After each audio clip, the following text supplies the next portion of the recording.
Les forces russes n'ont pas mené d'attaque confirmée dans quelque direction que ce soit depuis Izium, le 8 mai. Elles ont toutefois intensifié les attaques terrestres, aériennes et d'artillerie dans les régions de Donetsk et Lugansk. Selon la dernière évaluation de l'Institut pour l'étude de la guerre, les forces russes se rassembleraient à Belgorod pour renforcer les positions russes dans le nord de Kharkiv afin d'empêcher la contre-offensive ukrainienne en vue de se rapprocher de la frontière russo-ukrainienne.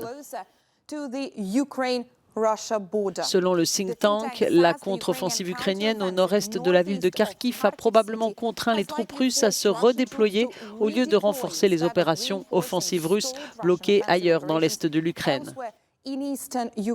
Elles y ont poursuivi leurs attaques terrestres pour se rendre jusqu'aux frontières des régions de Donetsk et de Lugansk, mais n'ont réalisé aucun gain territorial. Les troupes russes ont poursuivi l'assaut de l'usine sidérurgique d'Azovstal, d'où les derniers civils ont été évacués au cours du week-end. Les derniers défenseurs ukrainiens de la ville tiennent bon malgré le siège.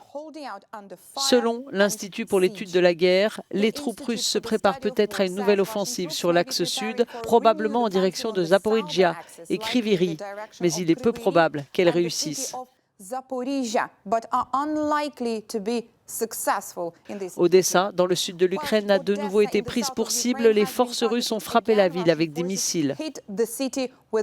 Selon le porte-parole de l'administration militaire de la région d'Odessa, les forces russes ont tiré des missiles de croisière Onyx sur la région.